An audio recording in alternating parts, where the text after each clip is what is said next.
तो हम डिस्कस करेंगे हाइड्रोजन स्पेक्ट्रम। जब हाइड्रोजन गैस को लो प्रेशर पे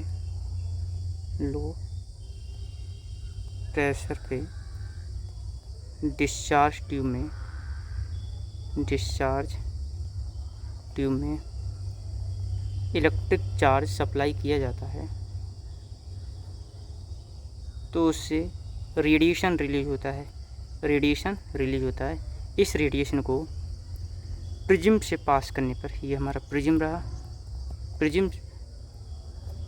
प्रिज्म से पास करने पर हमें फोटोग्राफिक प्लेट की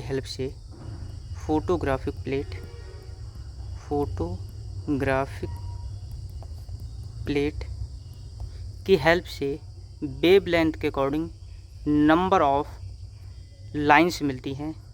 ये जो नंबर ऑफ लाइंस हैं इन्हीं को हम बोलते हैं hydrogen spectrum.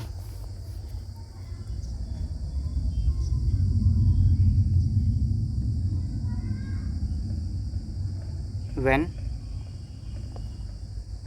H2 gas at low pressure is taken in the discharge tube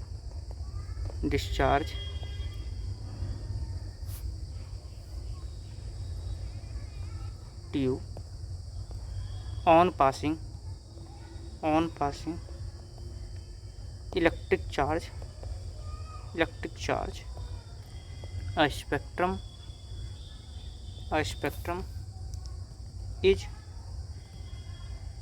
obtained with help of prism.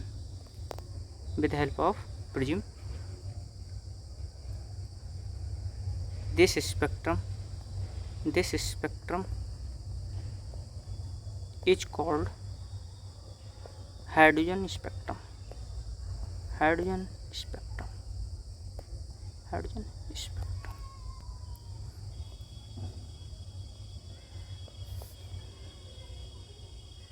ये जो हमारा पैटर्न मिला है इसे हम इस टाइप से यहाँ दिखा सकते हैं। नंबर ऑफ लाइंस मिलती हैं। तो यहाँ जो सबसे नीचे लाइंस मिली है उसे हम देते हैं नंबर 1, फिर n = 2, n = 3, n = 4, 5। ऊपर जाने पर जो एनर्जी होती है हमारी क्या होती जाती है, इंक्रीज होती जाती है। और जो लाइंस के बीच में ये जो गैप है ये भी लगातार कम होता चला जाता है। लाइंस के बीच में गैप है लगातार कम होता चला। जो n = 1 है उस रीजन में जो भी हमें लाइंस मिलेगी उसे बोलेंगे हम लाइमन सीरीज, उसके ऊपर हम बोलेंगे बामर सीरीज, फिर पासन सीरीज, फिर ब्रैकेट सीरीज, फंड सीरीज, उसके ऊपर n = 6 हम्परी सीरीज। अब ये जो लाइमन सीरीज है इसमें जो लाइंस होंगी उसकी कुछ ना कुछ वेवलेंथ होगी।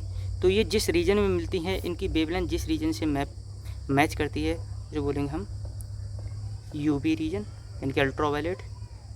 जो हमारी बामर सीरीज होती है वो मिलती है हमारी विजिबल रीजन में। फिर इंफ्रारेड, फॉर इंफ्रारेड। अब ये जो लाइंस हैं इनकी हम वेवलेंथ भी कैलकुलेट कर सकते हैं, जिसके लिए हम यहाँ पर एक फार्मूला डिस्कस करेंगे जो बोलते हैं हम रिडबर्ग फार्मूला।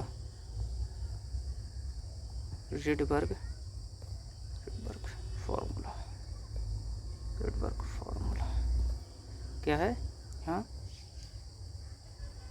न्यू बार equal 1/λ = RH Z² 1/n1² - 1/n2।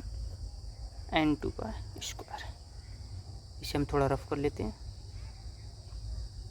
ये रफ कर लेते हैं।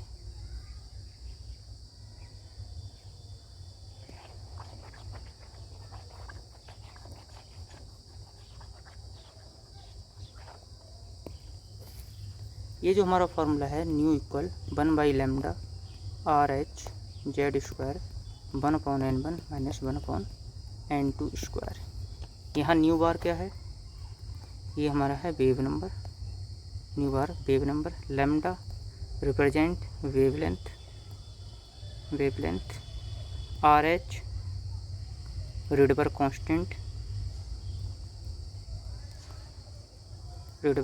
कांस्टेंट जिसकी value 1.1 × 10⁻⁷ metre inverse, Z represent atomic number, n1 and n2 ये हमारे इंटीजर हैं, n2 is always greater than n1, इस बात को हमें विशेष ध्यान रखना है। अब इस क्वेश्चन की, इस फॉर्मूले की हेल्प से किस टाइप के क्वेश्चंस पूछे जाते हैं उन्हें हम यहाँ पर डिस्कस कर लेते हैं। तो जैसे सबसे पहले क्वेश्चन दिया है कैलकुलेट वेवलेंथ, तो हमें वेवलेंथ कैलकुलेट करना है, यानी कि लैम्डा कैलकुलेट करना है। Of photon emitted an electron in hydrogen atom, तो हाइड्रोजन एटम, तो यहाँ हाइड्रोजन एटम के लिए एटॉमिक नंबर जेड की वैल्यू कितनी रहती है 1, यहाँ hydrogen atom. Make transition n2, यहाँ n = 2 और 2, तो यहाँ पर दो वैल्यू दी हुई हैं n = 2 और n = 1। अभी हमने ऊपर डिस्कस किया था कि जो लार्जर वैल्यू होगी उसे क्या मानेंगे n2 और जो स्मॉलर वैल्यू होगी उसे क्या मानेंगे n1। तो हमें यहाँ कैलकुलेट करना है, तो हमने पढ़ा है Rydberg formula, from Rydberg formula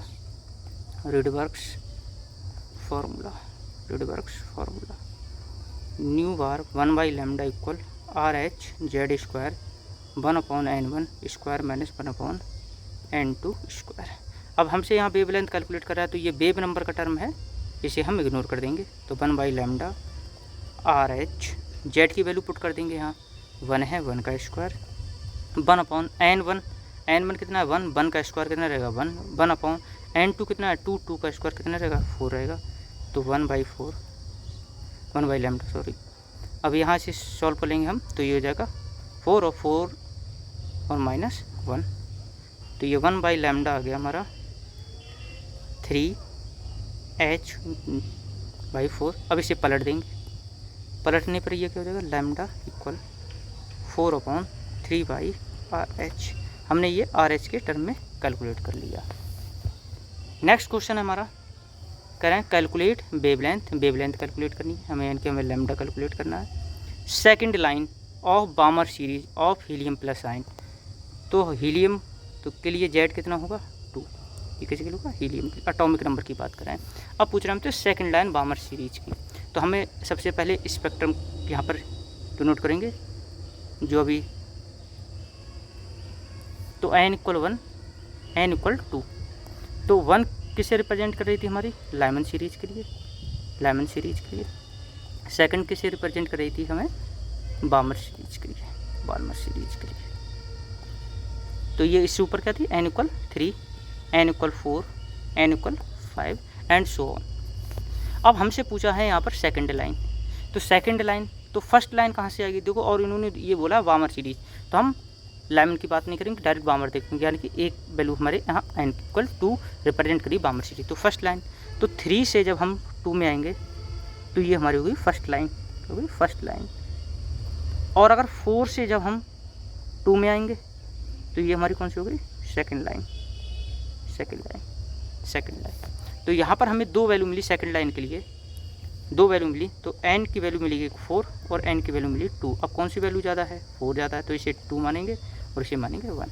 अब हमसे पूछ रहा है यहाँ से वेवलेंथ कैलकुलेट करो, तो फार्मूला हमें पता है 1/λ equal RH Z square 1/n1 square minus 1/n2 square.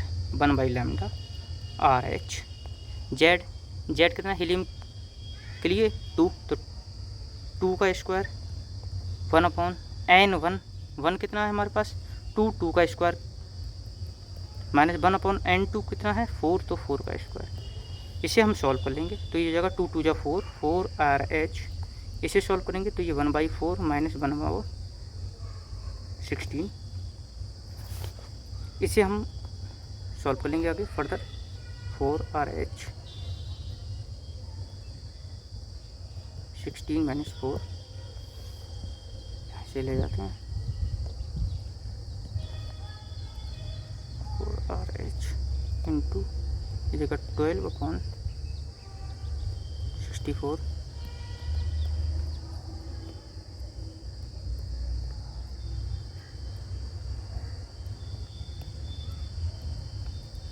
1/λ equal 3RH/4। तो लैम्डा इक्वल आ जाएगा 4/3RH।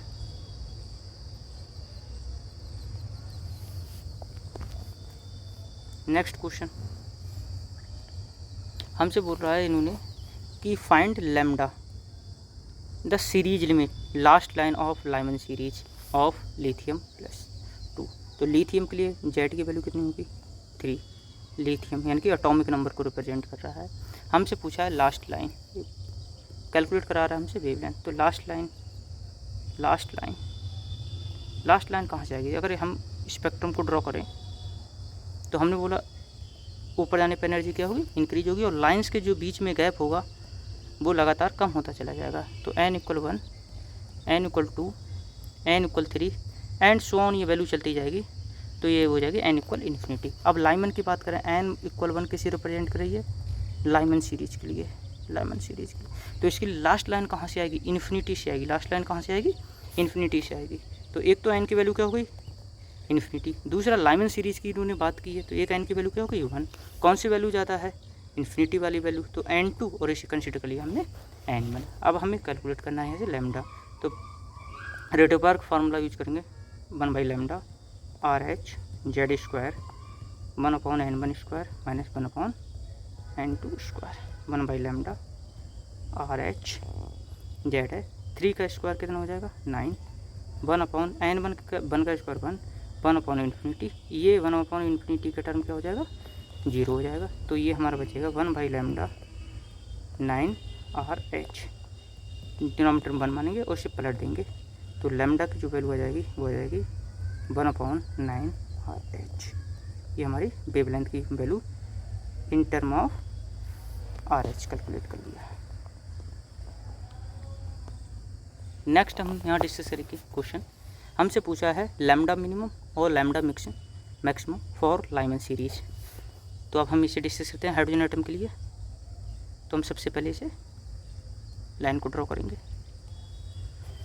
तो देखो हमने स्टार्टिंग में ही डिस्कस किया था कि ऊपर जाने पे एनर्जी क्या हो रही है? हमारी इंक्रीज हो रही है। तो एनर्जी इंक्रीज हो रही है, इसका मीन्स क्या होगा? वेवलेंथ क्या होगी? डिक्रीज होगी। वेवलेंथ डिक्रीज होगी।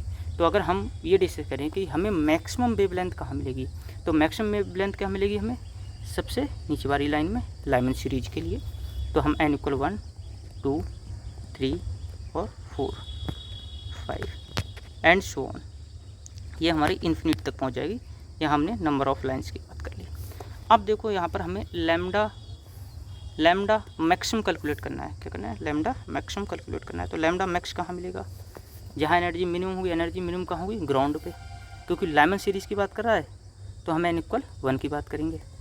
तो हमें यहाँ एक तो वैल्यू मिल गई हमें n = 1। दूसरी हमें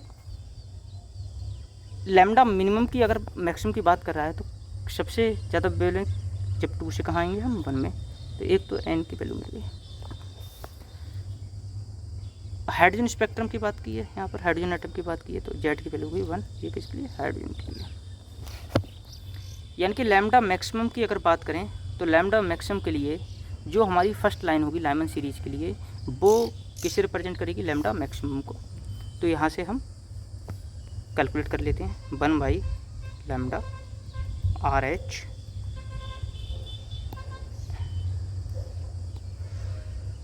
Z² 1/n1², 1/n2²। 1 का स्क्वायर 1 ही रहेगा, 1/n1 1 ही रहेगा, 1/n2 की वैल्यू 2 है तो ये 4 हो जाएगा। तो इसे सॉल्व कर लेंगे हम। तो ये जाएगा हमारा एलसीएम, यहाँ से 4 ले लिया और 4 - 1, तो ये हो जाएगा 3RH/4 1/λ, और लैम्डा जो ये हमारा होगा वो मैक्सिमम होगा, तो ये जो होगा 4/3RH, ये हमारा लैम्डा मैक्स कैलकुलेट कर लिया। अब बात करते हैं हम लैम्डा मिनिमम की। लैम्डा मिनिमम कहाँ होगा? तो जैसे हमें पता है कि ऊपर जाने पर एनर्जी इंक्रीज हो रही है, यानी कि लैम्डा की वैल्यू क्या होगी? डिक्रीज होगी। तो सबसे कम लैम्डा की वैल्यू कहाँ मिलेगी? हमें कहाँ मिलेगी? इन्फिनिटी पे। तो इसका मीन्स क्या हो गया? एन की वैल्यू एक तो इन्फिनिटी हो गई, लैमन की बात करें तो एक वैल्यू क्या हो गई? 1 हो गई। तो जो ज़्यादा वैल्यू है 2 और ये 1। तो अब यहाँ से लैम्डा कैलकुलेट करेंगे, 1/λ equal RH Z square 1/n1 square minus 1/n2 square. 1 का स्क्वायर 1 ही रहेगा, 1/n1 का 1, 1/इन्फिनिटी का स्क्वायर इन्फिनिटी रहेगा। इसे सॉल्व कर लेंगे तो ये आएगा RH, ये लैम्डा, इसे पलट देंगे तो ये लैम्डा, ये हमारा क्या आएगा? मिनिमम आएगा। लैम्डा क्या आएगा? Minimum 1/RH। ये हम सब रिडबर्ग कांस्टेंट के टर्म में कैलकुलेट कर रहे हैं, रिडबर्ग कांस्टेंट पे कैलकुलेट कर रहे हैं। इसका मीन्स हमें यहाँ से दो बात पता लगी कि लैम्डा मैक्सिमम अगर कैलकुलेट करना है तो ये हमारी फर्स्ट लाइन को रिप्रेजेंट कर रहा है लैमन सीरीज की, और लैम्डा मिनिमम की अगर बात करेंगे तो ये हमारी लास्ट लाइन को रिप्रेजेंट कर रहा है, लास्ट लाइन को रिप्रेजेंट कर रहा है, last line of Lyman series.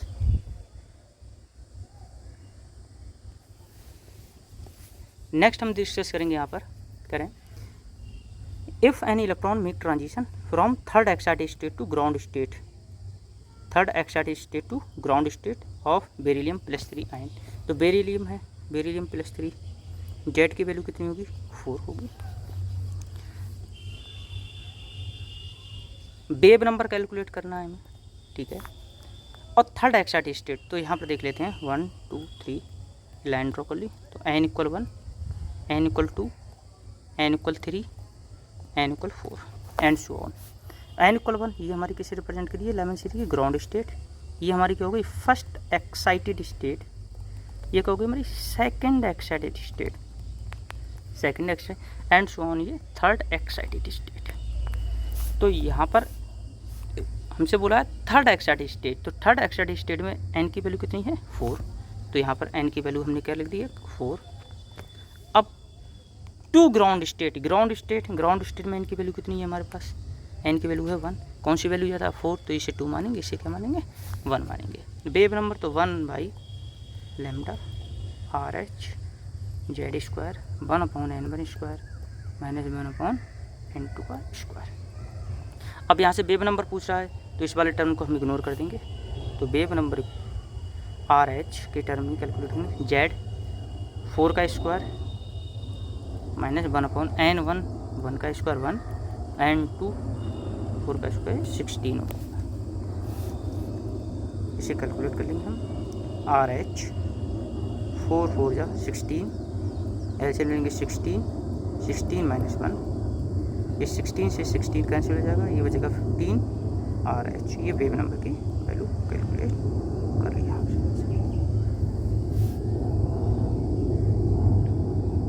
Next हम क्वेश्चन डिस्कस करते हैं। यहाँ पर हमसे पूछा है find the wavelength of H-alpha line for बामर series for lithium +2 ion. तो वेवलेंथ यानी कि लैम्डा कैलकुलेट करवा रहा है हमसे। H-alpha तो हम यहाँ पर alpha, beta, gamma, delta. Alpha अगर पूछे इसका मतलब ये फर्स्ट लाइन की बात कर रहा है, बीटा मतलब सेकंड लाइन की, गामा मतलब थर्ड लाइन, डेल्टा मतलब फोर्थ लाइन की बात कर रहा है। H-alpha ऐसे भी लिख सकते हैं, H बीटा, H गामा और H डेल्टा। अब हमसे यहाँ बामर सीरीज़ की बात कर रहा है तो इसे थोड़ा रिप्रेजेंट कर लेंगे। n = 1, n = 2, n = 3। तो पहली सीरीज होगी हमारी लैमन सीरीज, सेकंड हो गई बामर सीरीज, बामर सीरीज, बामर सीरीज। इसके बोला है हमें H-alpha बोला, H-alpha का मतलब क्या था? First line. तो फर्स्ट लाइन कहाँ से आएगी? इसे पीछे भी डिस्कस किया था, कहाँ से आएगी? बामर सीरीज के 3 से 2 में। तो एक तो n की वैल्यू क्या हो गई हमें? 3। ये क्या हो गई? कौन सी वैल्यू जाता है? 3। तो इसे 2 मानेंगे, इसे मानेंगे 1। तो लैम्डा कैलकुलेट कर रहा है हमसे। तो wave number = 1/λ R H Z square 1/n1 minus 1/n2 का स्क्वायर। अब यहाँ पे नंबर पूछा नहीं है, इसे हम इग्नोर कर देंगे। तो 1/λ इक्वल आर एच जेड कितना है, हमें यहाँ पर लिथियम +3 की बात की है, लिथियम +2 की बात की है। तो जेड की वैल्यू हमें कितनी हो गई, 3 हो गई। यहाँ लिख देते हैं 3 का स्क्वायर 9 हो जाएगा, 3 का स्क्वायर 1/n1 4, ये 9 हो जाएगा। ये सॉल्व कर लेंगे 9 आर एच एलसीएम ले लिया 9 माइनस 4